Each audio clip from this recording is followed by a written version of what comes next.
Lucas encontrou a casa. Ela ficava numa rua tranquila, esquecida, antiga, imponente, suas janelas como olhos escuros observando o mundo. A casa parecia chamá-lo, um convite silencioso. Ele buscava solidão, um lugar longe do barulho da sua vida.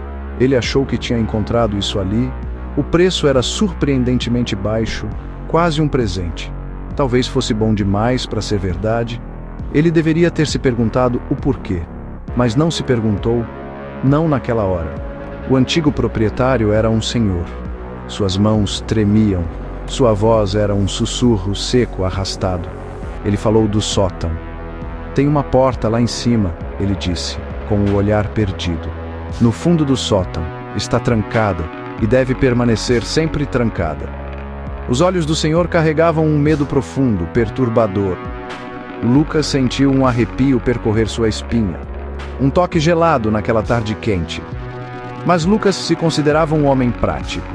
Ele apenas concordou com a cabeça, ansioso para pegar as chaves. Os anos começaram a passar. Lucas se acomodou aos ritmos da casa antiga. Ela rangia e gemia ao seu redor, sons que ele passou a achar reconfortantes. O aviso do antigo proprietário foi se apagando. Tornou-se uma lembrança distante, como um sonho quase esquecido. Uma superstição boba, ele dizia a si mesmo. Ele não era homem de se assustar com histórias antigas. No entanto, a porta do sótão continuava lá, sempre trancada. Na maior parte do tempo, fora de vista. Mas nunca era completamente esquecida. Uma coceirinha leve, uma curiosidade persistente, pairava no fundo da sua mente. Ele raramente se aventurava pelo sótão. Era um lugar para guardar caixas velhas, restos de uma vida que ele estava lentamente empacotando, móveis descartados, lembranças esquecidas. Mas sempre que subia, seu olhar era inevitavelmente atraído para ela. A porta proibida. Ela ficava no fundo do espaço empoeirado, silenciosa, paciente, esperando. Parecia diferente do resto do sótão, mais fria, como se prendesse a respiração. Ele sempre descia correndo as escadas, um pouco mais rápido do que o necessário. Então, as noites silenciosas começaram a mudar. Um som começou, fraco, no início, quase imperceptível.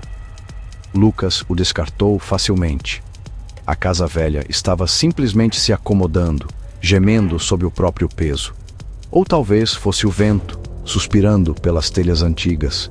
Ele dizia essas coisas a si mesmo, queria acreditar nelas, precisava acreditar nelas.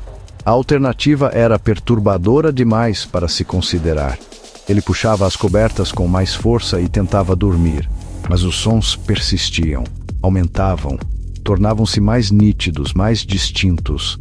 Batidas, não de fora, não do andar de baixo, vinham de cima, inconfundivelmente do sótão, diretamente acima do seu quarto.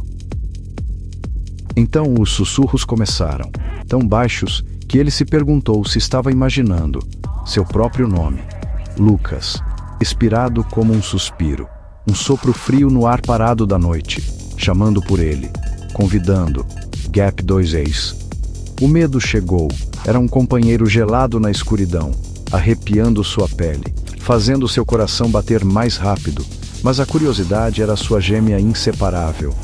Mais forte agora, mais insistente. O aviso do velho ecoava em sua mente.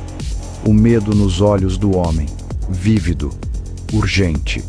No entanto, os sussurros continuavam. Eles o conheciam, pareciam querê-lo. Isso não era uma simples corrente de ar, não era nenhum truque das madeiras velhas. Isso era outra coisa, algo pessoal. Dormir tornou-se impossível. Cada rangido do assoalho era um passo, cada sombra no canto do olho parecia se mover, os sussurros se entrelaçavam em seus pensamentos despertos e depois em seus sonhos perturbados, mais altos agora, mais próximos, puxando-o, atraindo-o para o sótão, para a porta proibida. Ele sentia a casa antiga, observando-o. Seu silêncio não era mais reconfortante. Estava expectante, esperando que ele fizesse um movimento. Ele não conseguia mais resistir. A atração era forte demais. Sua própria vontade parecia algo frágil, facilmente dobrada contra essa força invisível. Ele precisava saber o que o estava chamando, porque sabia seu nome. Ele se levantou da cama, subiu. As escadas do sótão gemeram em protesto sob seu peso. Ou talvez fosse um aviso.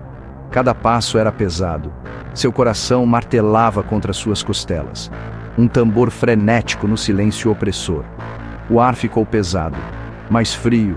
Ele alcançou o patamar do sótão. Partículas de poeira dançavam no feixe estreito de sua lanterna. O ar estava denso, viciado. Ele varreu a luz pela bagunça familiar, em direção ao fundo. A porta proibida, estava aberta. Apenas uma fresta. Uma lasca de escuridão profunda, impenetrável, acenava do outro lado. Ele congelou. Não a tinha deixado assim. Ele tinha certeza absoluta. Sempre verificava. O velho aviso o tornara cuidadoso. Com a mão trêmula, ele empurrou a porta. Ela se abriu para dentro, lentamente, silenciosamente. Um suspiro de ar antigo escapou do cômodo. Estava mofado, o cheiro de terra úmida, de decomposição. E algo mais, algo acre, desagradável, algo que fez os pelos de seus braços se arrepiarem. O cômodo era pequeno, mais escuro que o resto do sótão, se é que isso era possível. O feixe de sua lanterna parecia ser engolido pela penumbra, lutando para penetrar as sombras. Sua luz finalmente o encontrou. O único ocupante do cômodo, uma forma, de pé no centro, coberta por um pano grosso e escuro, como uma mortalha esquecida sobre algo alto e estreito. Os sussurros pareciam pulsar dali, ou do que quer que estivesse sob a cobertura. Ele deu um passo hesitante, depois outro.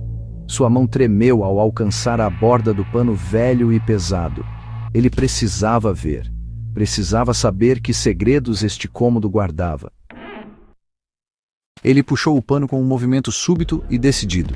Um espelho. Alto, ornamentado, sua moldura de madeira escura, entalhada com esmero.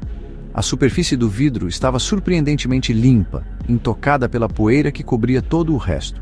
Refletia ele, apenas ele.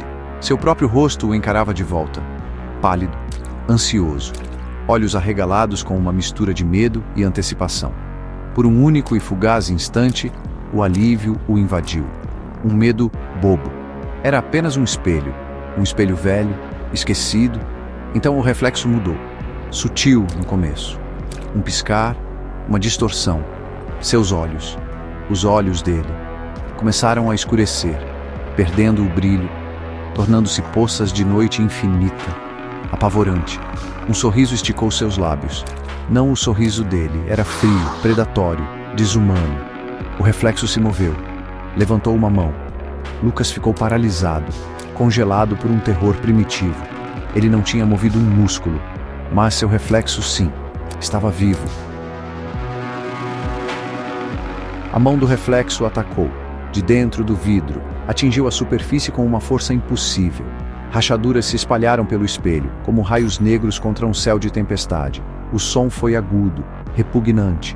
Uma mão pálida, fina como osso e anormalmente longa, surgiu do vidro estilhaçado.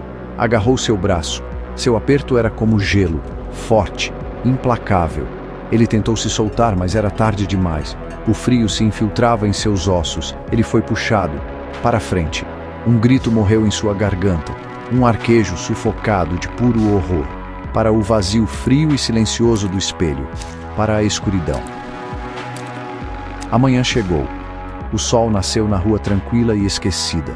A casa velha permanecia silenciosa, vazia. Lucas tinha sumido. Os vizinhos notaram sua ausência depois de alguns dias. A polícia não encontrou nada. Apenas o espelho permaneceu, no quarto escuro e proibido do sótão. Se você olhar de perto, se tiver coragem, alguém está preso lá dentro, olhando para fora. Seus olhos agora são negros, implorando por ajuda para sempre.